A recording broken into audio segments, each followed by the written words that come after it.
I'm not going to make a match. About feel like a book. I'm my name, I just put my show, like I don't at least I can go back. Don't you see you? I never want to tell about me. The Mount look by friend, but not met it. The friend again about the room. Like I don't go to she don't go no.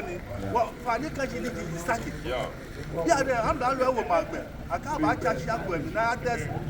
Don't forget lap, a bar lap, now I check. Now I'm cracking against here.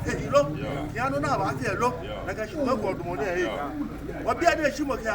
I buy a gem, I buy a tuna gun, 2 more. Hey, Nsakie, they are your one, eh? They are your one, eh? They are your one, eh? I can know I do not know. Big now, I feel big fell for a bagmono. I make a toe. Can you walk? Can you didn't think I can't say big? No, I can borrow a walk about it. Come and finish in the local cafe. I may have here.